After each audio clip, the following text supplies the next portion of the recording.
what is the difference between co-formulation and premix? So the difference between co-formulation is it is the basal plus what all the time I talked was the insulin aspart and the combination of insulin degludec in one single flex pen is the basal plus, and the premix is the biphasic premix is the analogs are there with the insulin aspart 30% with the protominated aspart 70% when it comes to the analogs, and when it comes to the normal conventional human insulin, this is the 30% of the regular insulin, that is the actrapid, and the 70% of the NPH, that is neutral protamine hexdan, is the difference between the premix, biphasic premix and the co-formulations. The co-formulations are the novel insulins and the designer insulins actually, and the latest ones which have got the ease of use and the very ease of administration and very convenient either OD dosage or BD dosage, and easy like the injection techniques are very easy, and the ease of convenience and the reduction of glycemic control and the A1C is very smooth with insulin co-formulations when compared to the biphasic premixed, either the human insulins or the biphasic premixed analog insulins. That is what is called the insulin, the Novomix or the insulin human mixed. That's what. I think that clears the doubt, Shrikant. Yes, sir. Sir, the continuation, the same doctor has asked for the again question. Yeah. The continuation of first question, degludec plus aspart is not a irrational combination. How it becomes an irrational combination? You are making best use of the most ultra long acting insulin along with the best the soluble insulin, that's highly the rational combination on the earth. See, if one has some idea about the insulins, this seems to be the most rational. I had ever seen such a great insulin so far in my 30 years of practice. So that's nothing like, see, what I am supposed to quote here is the rational combinations are the combinations what we generally, what other doctors, I never prescribe, telling you honestly, the combination of either the glycoside or glimepiride with metformin with voglibose, that is an irrational combination.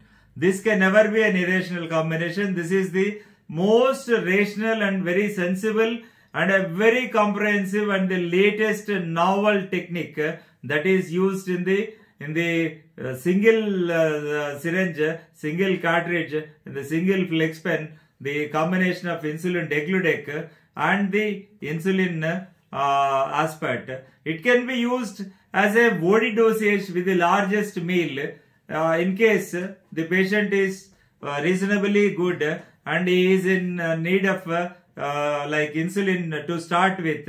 Rather than using a basal insulin, you can always go for a basal plus insulin which controls the prandial glucose spikes. That is with the major meal. One has to decide, the clinician should decide what is the major meal, and he should elicit the information, get the information from the patient, his eating patterns, whether the breakfast is the largest meal or the lunch is the largest meal or the dinner is the largest meal. So it is usually given with the largest meal of the day. That is, depends on the like a software engineer, that's what ma'am quoted. Dr. Sepuri Tirumala Devi, she quoted her own case actually. It was all the blanks given by this thing. The slide showed nothing, and that was her own experience. How the patient was like tuned to that particular irregular diet and irregular exercise and all sedentary life, and he is basically a software engineer who goes early to the office, most of the office goers, they have a minimal breakfast and a packed lunch they take.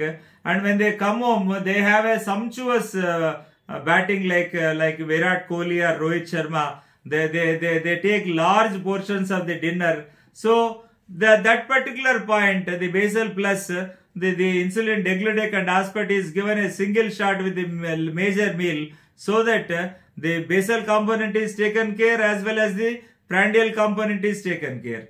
If it is not controlled with OD dosage, you can always move ahead to the BD dosage.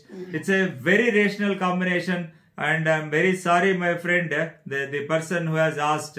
I'm literally sorry for this thing, but take the meaning very positively. It's nothing irrational, please. Okay. Yes, sir. Sir, another question, sir. Yeah, please. After 100 years innovation in insulin, still patients are taking daily injections. Why weekly ones are oral insulins are not coming? Please clarify. Why oral insulins and weekly ones? Why weekly ones? Yes. Yeah. So that's a wonderful question actually.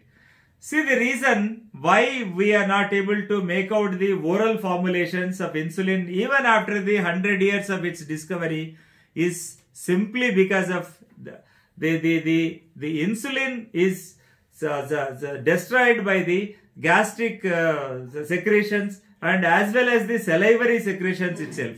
So once you take that, the gastric secretions, that is especially the hydrochloric acid, will neutralize the efficacy of insulin and it is gone. Even they have tried to get it disintegrated in the duodenum and in the small intestine also. That was also a failure. Way back in 15 years ago, there was a capsule called Capsulin. That is insulin in the form of a capsule that was manufactured in the UK with the name of Capsulin, but that could not catch up the market at all. It faded off, and the Indian pharma giant, the Biocon people also were in the fray, in the battle, and they came to until the phase 3 clinical trials of oral insulins in the form of tablet. I had the opportunity to see the tablet in the R&D department, and that was also not success because of the same principle I had told. The insulin gets destroyed soon after it enters into the stomach. So oral insulin part is over, and still there are innovations being taking place, like the pulmonary insulins or the nasal insulins or the inhaled insulins. The Afreeza and all are available in the states. Were available, and now no more the pulmonary or the nasal or the inhaled insulins are available, because insulin is only stable in the form of injections. Maybe in the future we may come out with some technology that may make us the insulin therapy very simpler and convenient in the form of oral or nasal or pulmonary or whatever inhaled insulins. And coming to the second part of the question, the weekly injections, and I am happy to tell you that, my dear friend, we are going to get the insulin Icodec, that is from Novo Nordisk only, the once weekly, like the basal insulin. We are going to get it very shortly. They are very positive the clinical trials with the insulin Icodec. When it comes, I think most of the patients will benefit. Most of the type 2 diabetes, not the type 1 diabetes, most of the type 2 diabetes patients, they benefit from this particular Icodec, which is a weekly once basal insulin from Novo Nordisk again. Next question, please. Yes, sir. Should we initiate insulin when it's monodrug failure or dual or three drug failure? Ideally, it is after 3 drugs. Ideally, the place of the insulin is at the 4th place. To start with, always the type 2 diabetes management all the time starts with metformin, undoubtedly, unless otherwise it is contraindicated. One. Second thing is, in our Indian population, we always choose secretagogue, that is insulin secretagogue, that is called the sulfonylurea insulin secretagogue as a second drug of choice. Though there is non-sulfonylurea insulin secretagogue, that is netiglenide and the meglinide, that is netiglenide and the repaglinide are there in the vogue, but we don't use them much. But starting from glibenclamide to glipizide, from glyclazide to the glimepiride, we use as per the pulse of the patient in Indian scenario. But what I advise is, and as far as the glibenclamide is concerned, it is the most potent sulfonylurea on the earth. But after 60, try to avoid this particular glibenclamide, keeping its serious hypoglycemias, severe hypoglycemias, and they are associated with coma, that is level 3 hypoglycemia or stage 3 hypoglycemia, severe hypoglycemia in view. You stop glibenclamide at the age of 60 and switch over to either glipizide or the most favorable ones. The cheapest is the glipizide, the beautiful molecule which controls the blood sugar without making much noise like much of hypoglycemias. And the cheapest one is to start with is glipizide along with the metformin.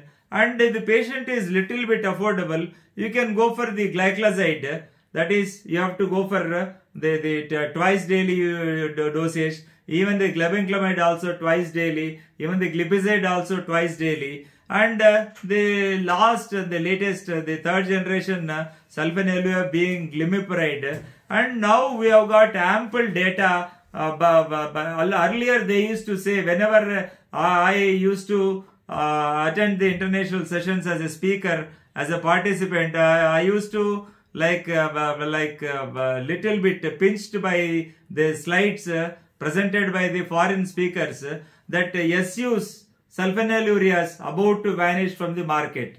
They don't vanish as long as Indians are there in the market. As long as there is diabetes in India, the sulfonylureas will be there with us. And we have got ample evidence for those who are saying that the Carolina, actually, the time tested and the time trusted, the international, the multiple randomized control trials, RCTs with this particular molecule glimepiride being compared to that of linagliptin, and finally the results have shown that the glimepiride, the linagliptin was shown to be non-inferior to glimepiride with regards to glycemic control and with regards to the cardiovascular safety, barring few remarks on the glimepiride that the arm and the glimepiride was the first the subset was the increased risk of hypoglycemias was little bit more when compared to the linagliptin. And second thing is the increased risk of weight gain was seen with the arm of glimepiride. But for that, everything was fine, and now you have got evidence-based medicine in the form of Carolina. So you don't need to be worried about writing the glimepiride either once a day, or if it exceeds, the dose exceeds 2 mg or 3 mg or 4 mg, you can make it a convenient BD doses, and the maximum you can go up to 4 milligram BD. And coming to the third drug of option, as we consume lot of carbohydrates, Indians still consume lot of carbohydrates, I would place alpha glucosidase inhibitors, though they don't have the mortality benefit, they mere remain as a drugs for reduce the postprandial excursions, that is the alpha glucosidase inhibitors, maybe acarbose, or the best one is the voglibose. And voglibose has got less side effects, the GI intolerance and all. So I prefer voglibose 0.3 mg to start with. After a week I add one more voglibose. After a week I add one more voglibose. That is 3 times a day after first bite of the food, the breakfast or the lunch or the dinner. So they reduce the postprandial excursions. The indication for alpha glycosidase inhibitors is only like when you have a normal fasting plasma glucose and an abnormal postprandial excursion is the indication for initiation of alpha glucosidase inhibitor. And when I do that, along with the lifestyle modifications, that's what I said, diet, exercise, this is beyond drugs. See, to start with is diet, exercise, reduction of weight, cessation of smoking and cessation of alcohol. These are the 4 pillars, corners in the treatment of the type 2 diabetes mellitus or any metabolic disease, any hormonal disease you say. So, including the obesity, and after that only you start metformin or a sulfonylurea, or you add the voglibose. And if the patient is fit enough and there is no contraindication for the glitazones, the pioglitazone, you can as well start a pioglitazone 15 milligram or 30 milligram a day. And if the patient is not able to get back to the normalcy, there's high time after the 3 drugs. It's not after the 1 drug you have to add insulin. It's not after the 2 drugs you have to add insulin. It is after 3 drugs, and as per the recommendations you are supposed to add insulin. Is that clear? Yes, sir. Sir, another question, sir. Yeah, please. When will you advise? When will you advise Humalog mix 50-25 in which patients? Pardon? When will you? Humalog mix. When will you advise Humalog mix 50-25 combination in which patients? 50-25, there is 75-25. See, it is 75 by 25 or Humalog mix is. Yes. Humalog mix is a product from Eli Lilly. Humalog mix is a product from Eli Lilly. 75-25. It is not available as 25 or 50. It is 75 and 25. You can use it in the like it is something like a biphasic analog premixed insulin. It's as good as the Novomix, or you can compare that with that of Novomix actually. So you can use it. The lovers of Eli Lilly are most welcome to use this particular Humalog mix in the same indication as an add-on to the patient who is uncontrolled on 3 oral agents. You can start even Humalog mix also, please. Yes, sir. Sir, another question, sir. Yeah. Where will you advise human insulin 70-30? Our country is poor. Acha, where will I advise human insulins? Human insulin 70-30 combination. See, most of the times in my practice, 90% of the prescriptions are for only the human insulins, that is the human mixture, that is 30-70 or 50-50, and 90% of the prescriptions were only for the biphasic premixed human insulins, that is 30% regular with 70% of NPH, or 50% of regular insulin with 50% of NPH. Here I would like to add my comment, when to use 30-70, when to use 50-50. Nobody questions this particular very important logical question. When to use 30, when to use 50. See, 30 is used in a normal patient who eats normally. 50 is for the sumptuous eaters who eat a large quantity of portions which contains large quantities of carbohydrates. We go for the 50-50, that is the weight gain is little bit more in 50-50 when compared to the 30-70 groups. Because regular insulin causes more weight gain rather than the NPH, that is neutral protamine Hayes-Daan. That is 70 in that, whereas it becomes 50 in that, and 50 becomes the regular insulin in 50 preparations, 50-50 preparations.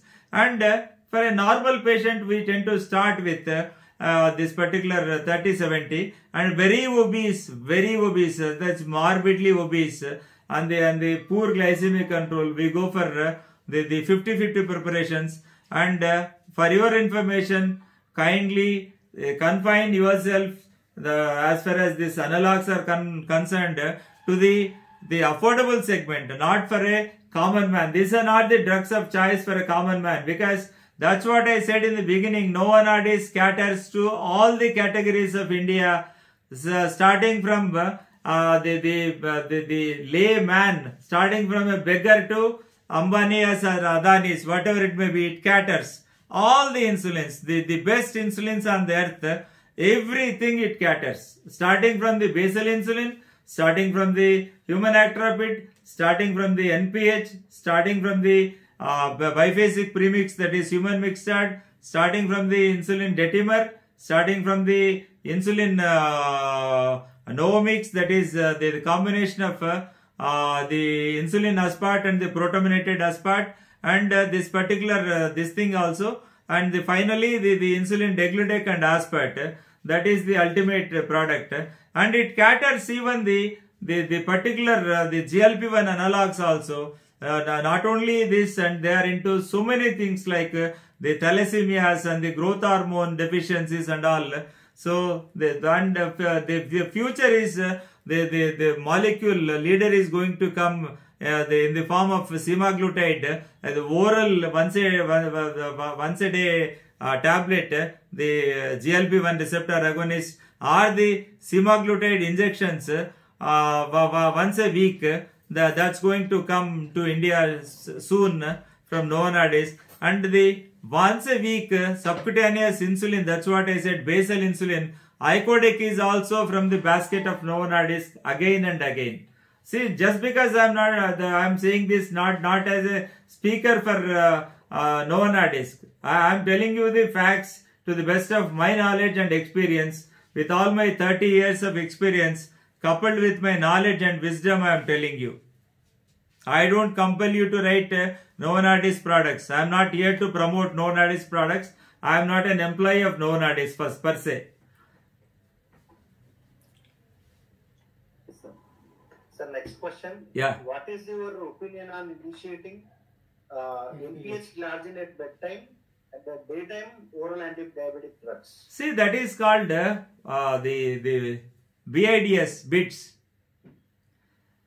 That is what is called the bedtime insulin and the daytime sulfonylurea. That is called BIDS. Bedtime insulin, NPH, and the daytime sulfonylurea holds good. Very good, very good. Certainly, you can go for that. That is an approved and recommended this thing. You can go for that.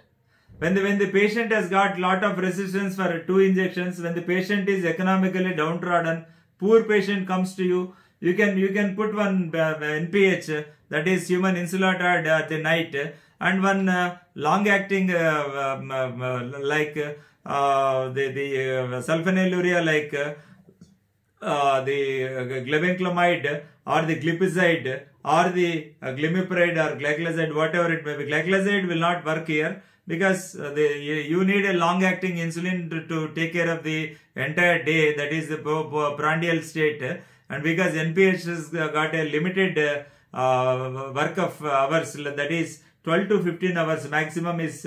So in that case, BIDS is an approved one. You can always go for bedtime insulin and daytime sulfonylurea. But that okay, with limited these things, you need to be careful about the hypoglycemias. You need to be very careful about the weight gain and all. And if you can monitor all these things, you can always go for it, certainly. I don't practice that, but as for the evidence-based medicine, I am telling you, you can always go for that. Yes, sir. Yeah. The next question is, how will you diagnose insulopenic patients clinically? Insulopenic patients clinically. Yeah, wonderful question. See, per se, insulinopenic patients will be like very lean with skin and bone. There will be drastic weight reduction. Usually the 100% insulinopenic patient is a type 1 DM patient. And after that, the seriously insulinopenic patient is the variant of type 1 DM, that is called LADA, that is latent autoimmune diabetes in the adults, which is seen after the 3rd decade, that is seen after the 30 years of age. The LADA or the lady also nowadays, the other name for LADA is lady, and the latent autoimmune diabetes in the young, that's what called lady, and LADA one and same. This is called 1.5 diabetes actually. So these two cases, and this is skin and bone and very acute in onset, unlike the type 2 DM patients, which is very time taking process to diagnose. And this is acute phase where the patient typically comes with the polyuria, polydipsia, polyphasia and unexplained weight loss. The patient comes to you with all this, and you find the patient, the ketotic, the smell of that is the ketone bodies, the patient will be in diabetic ketoacidosis. Certainly you can make it out clinically. The unwell, very sick look patient is all the time insulinopenic patient. And about the LADA and the lady, they look like type 2 diabetes to start with, and they do respond to the metformin or the sulfonylurea or some other oral agent, because they have got some amount of pancreatic beta cell functioning reserve. And later on, after a period of 6 months or 1 year, the patient has to be inevitably on insulin, because there will be a relentless all the time. It's a progressive, type 2 diabetes is always a progressive disease. Like type 1 is almost, it kills 100% of the functioning beta cells. And in the LADA also, to start with, there will be some little bit of pancreatic beta cell reserve, so that with the matching grant like thing, like the oral drugs would work in the initial period, and later on the patient has to be inevitably put on insulin. So this is how you have to make a patient, whether the patient is insulinopenic or insulin resistant. Insulin resistant patient all the time comes with you like he'll be chubby, fatty and sedentary. You can find the acanthosis nigricans very classically on the back of the nape. It's a velvety texture, a black thing. Even you rub with a scrub also, it will not leave you unless you reduce your weight and you strictly adhere to diet and exercise. And these are the signs of the insulin resistance.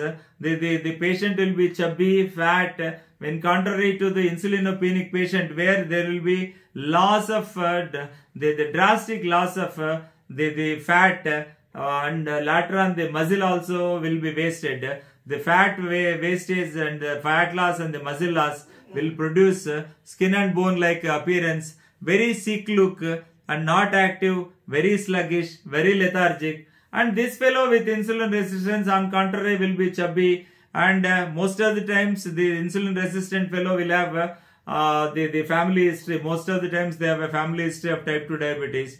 And sometimes it so happens that the insulin resistance is clubbed with insulinopenia.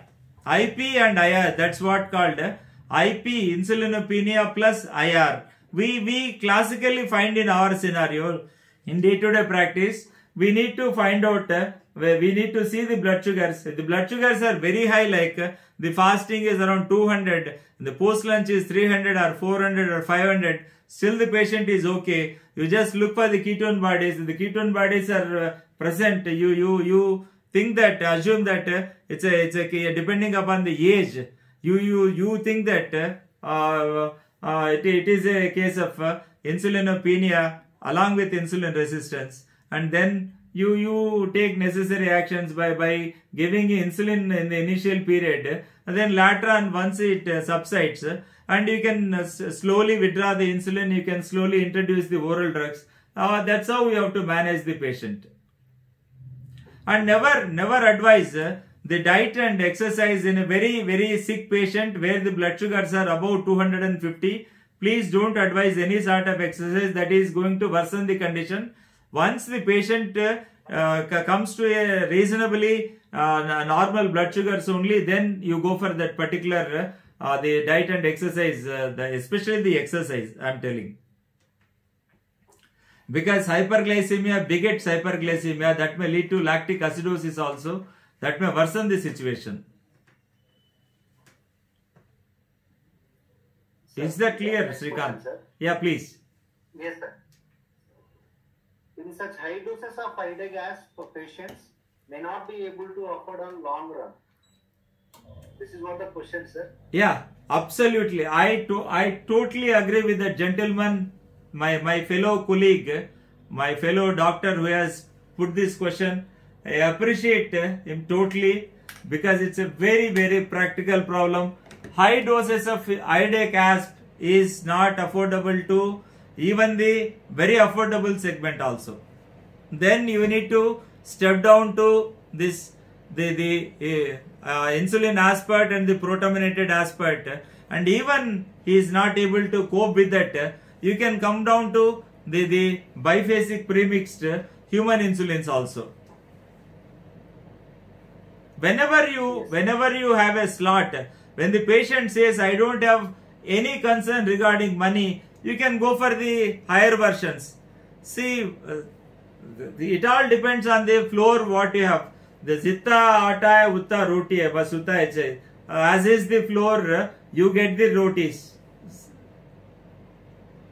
You have to see the pulse of the patient and then prescribe, because the system in the different countries is totally different. Whereas in the US, NIS will take care of everything. In UK, NHS will take care of everything. But we don't have such systems in our India. So most of the patients, they do find very difficult to see the doctor, to get the investigations done, and to get the costlier prescriptions. And it's not possible for anyone to maintain for a long period. If the insulin dose of iodic acid is going up and up, it's very difficult for anyone to manage.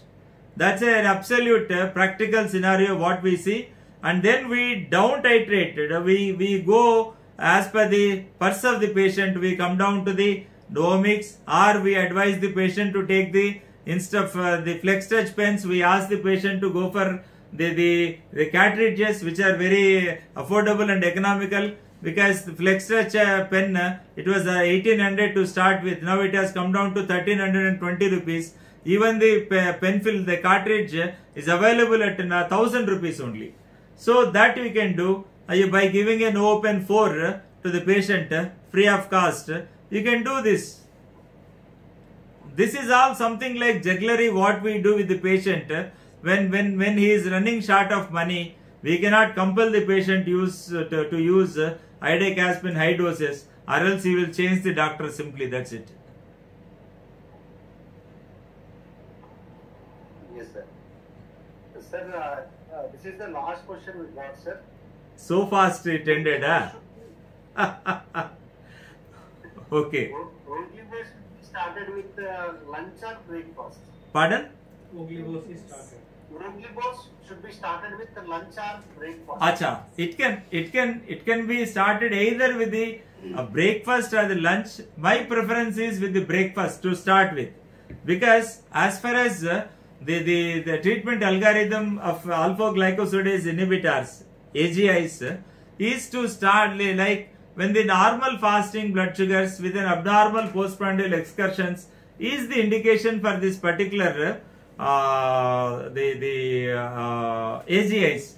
So to tell you honestly, see, the post breakfast is high, then that is high time you have to start with the breakfast, the first tablet, and you cannot put the patient on TID at a time, because the lot of gastric intolerance and upsets and the diarrhea, nausea, vomiting and all, and the bloating sensation that makes the patient very uncomfortable. In that situation, see, how to start is, it is start slow and go slow. That is, with breakfast, the first, after taking the first bite of the, after eating the first bite of the breakfast, let it be idli, dosa, roti, upma, pesarat, pongal, whatever it may be. After that, I ask the patient to continue the breakfast. After a week, once he is settled, I look at the post lunch. If it is high, I start 0.3 Oglivos, the lunch. If the patient is okay, it's okay. If it is not okay with even the dinner also, I would like to go for the maximum dose is 0.9 milligram for Oglivos, then 3 times. But giving 1 week interval at each point, that makes some sense. Yes, sir. Sir, one one appreciation we got, sir, from Ambaram Rangarajan, sir. He's my very senior professional colleague, a very knowledgeable person, Dr. Ambaram Rangarajan, sir. Yes, sir. Sir, I think no questions are over, sir. Over. So fast. Huh? Is it Srikant's effect or something else? Generally, we run the session of the question and answers for at least 1 to 1.5 hours every time. Sir. Last time there was that's what I told you, last time some 18 questions were skipped. That's what we finished so early, and we felt glad that everybody understood the subject. But okay, the questions remained unanswered. That's the reason I requested you in the beginning itself to Yes. This time we got questions. yeah. This time we got 10 questions, sir. Okay. 10 questions is, I think, the least so far I have ever counted. Sir. Even Garima So- madam also Ah? told that no, thanks, sir. Nice session. Garima, She wrote, sir. Yes, sir. Madam Garima, yes. Thank you so much, Ma Garima. Thank you so much for attending this session. That shows your interest. Sir, I think we are done with the question answer session, sir. Yeah. Uh, From your side, any questions? I would like- From no one at his side, any questions? Sir, definitely we are having questions, sir. Yeah, you can shoot the questions, no problem. I am here to answer Yes. any question. Sure, sir.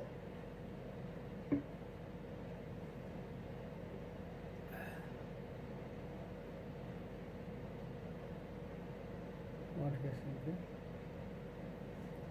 Srikant, Hello, sir. so is the session over or some more questions you have? Yes, sir. Sir, one question, sir, we are having.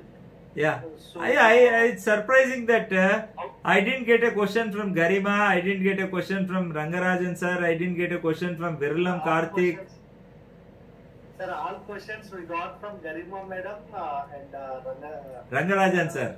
Rangarajan sir. Viralam Karthik has not asked me. My Anandu Chandran should have asked me. My favorite, my pet disciple, online disciples are there from Kashmir to Kanyakumari, Srikant. Nice, sir. So, with your permission, shall we wind up this session, Srikant? Yes, sir. If there are no questions, we'll stop. If there are questions, we'll take up. And I request all the participants. One question under sir. I request all the participants, if you have any doubts regarding diabetes or insulin, whatsoever it may be, let it be something else, may not be related to the subject also, go out of the box also, you can ask me questions. You can extract as much as you want, please.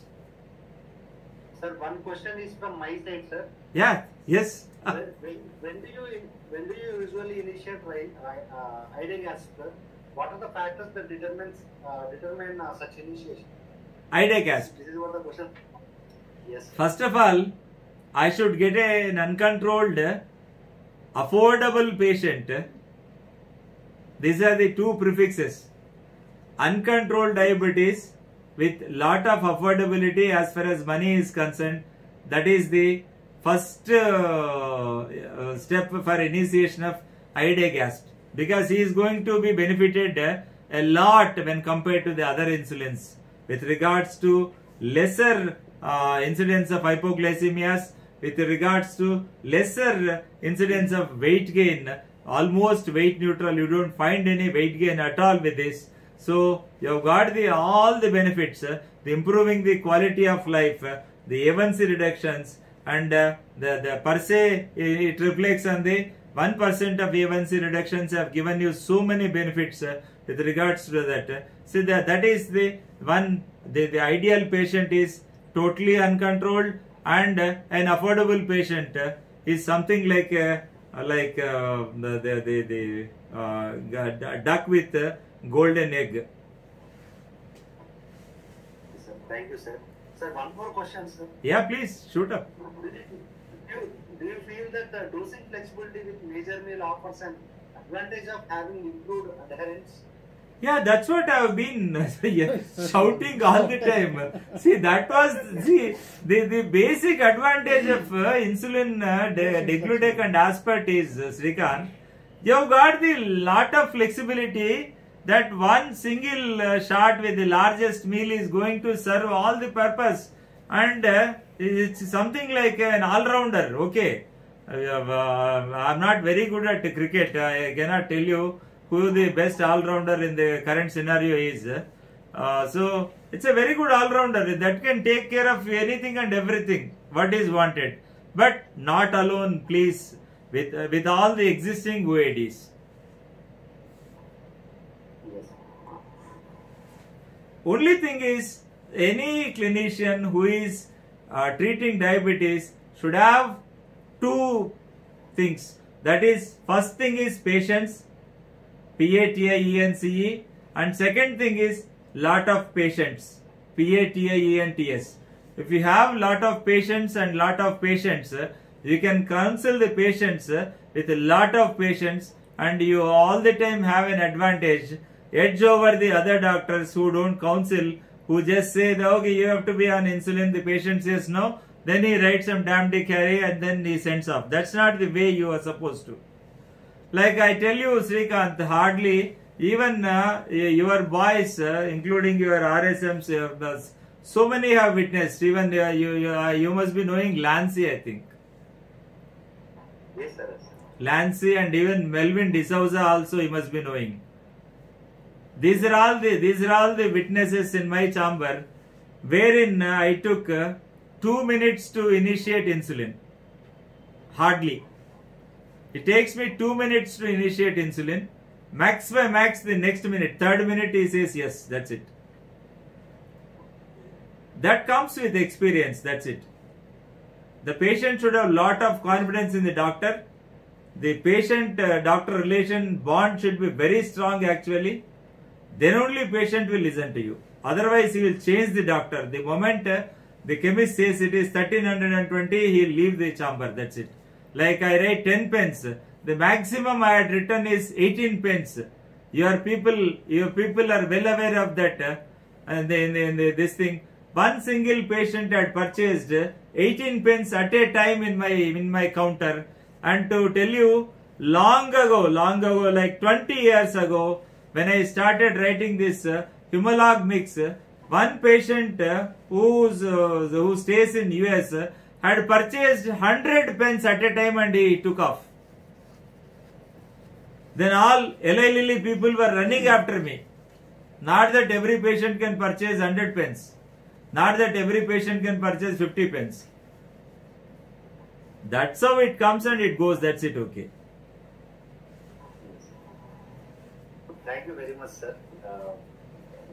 Yeah, I should thank you, Srikanth, for your wonderful moderation. So, hope to see you soon somewhere else. Sure, sir. Sure, sir. Sir, sir, with your permission, can we, sir, another one question? Yeah, any number of questions, I don't mind. See, until the last question, I would like to. Yes. How many patients have used BD Adagasp? Pardon? How many patients you have used BD Adagasp? That means Rhizodec. Rhizodec. In how many patients? Yes, sir. Rhizodec, how many patients of mine? Yes, sir. Yes, sir. Almost it is in thousands. It goes to thousands of my patients who are on Rhizodec till today. I generate at least 2 to 3 prescriptions on an average and 5 to 10 prescriptions on some specific days. Thank you very much, sir. Once the patients they enjoy the maza of the happiness of Rhizodec, they don't let me down at all, and Rhizodec has never let me down, even me and my patient also. A lot of trust we prescribe, and it does its job to the core, that's it. With regards to the quality of life is improved, and there is no weight reduction, and there is no weight gain, sorry, and there is no incidence of hypoglycemia. Very easy to use, very easy to administer, and we all teach them where to administer, when to administer, how to administer, and for how many days you have to change the needles and all. Everything we give a thorough counseling whenever we just initiate insulin. We just it's not thumbs up or Coca-Cola to drink and go. So it's something like injection. We need to teach the injection techniques and all. Every bit of it must be explained. It takes at least half an hour for my staff to convince the patient to taking the insulin in a thorough manner. That's it. Yes, sir. Yes, sir. Now questions are over, sir. Yeah. Sir, no. So, with your permission, shall we wind the session?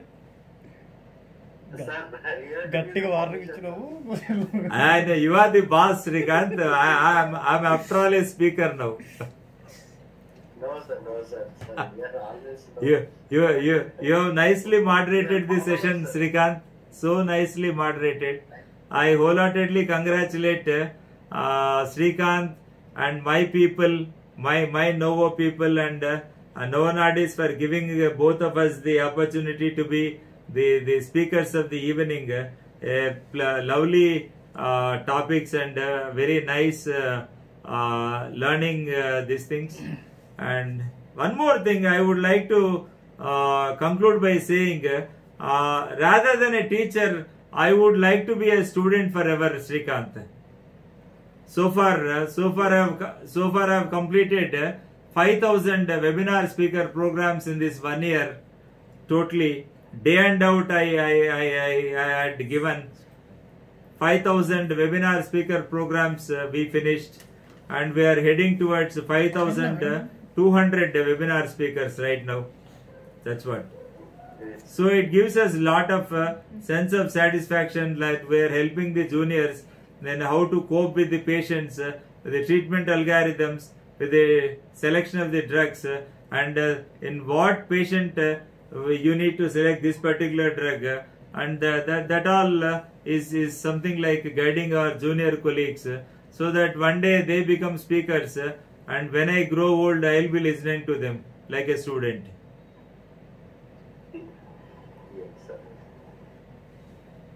Yes, sir. Okay. That's true, sir. Actually, so most of the See, what I feel is, Srikanth, as long as I am updated, I am an young man. I am an young man of 56. If I stop updating, I am an old man of 56. That is the difference. That's it. And as long as I am updated, I am alive. As long as I don't update, I am dead. That is, in other words. So I would love to be a student until my last breath. That is the message I would like to pass on to my professional colleagues. Teaching is my passion, and more than that, learning is my passion. So that's why you are inspiration to many students, sir. Even your inspirations to us also, sir. You're inspiring us.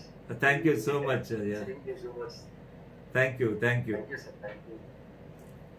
Yes, sir. So, thank you. Sir, Thank you so much, Srikanth, and thank you so much, my dear patient listeners, my fellow colleagues, my doctors, and one and all. I thank one and all from bottom of my heart. Such a long time you have waited, at almost 3 hours, and thank you so much. And I just sign off. Thank you so much. Good night. yes. Take care of Thank you. this Thank particular. You take care of this particular novel coronavirus, and I advise all the professional colleagues to take the vaccine, especially if it is Covishield. Undoubtedly, you take it. Covaxin, it's up to you. Covishield is one that has got the time tested and the time trusted vaccine. You can take that Covishield. So please encourage your patients also to take the Covishield vaccine, which is available in India, and take care of your families, take care of your patients, take care of yourself, and stay safe in this. Even they say pandemic is over, I still don't agree with them, because pandemic is still continuing. Still we are getting cases, and lot of cases we are getting day and out. So the pandemic is not yet over. Please. With that, I sign off. Good night. Thank you very much, sir. Thank you, madam, for your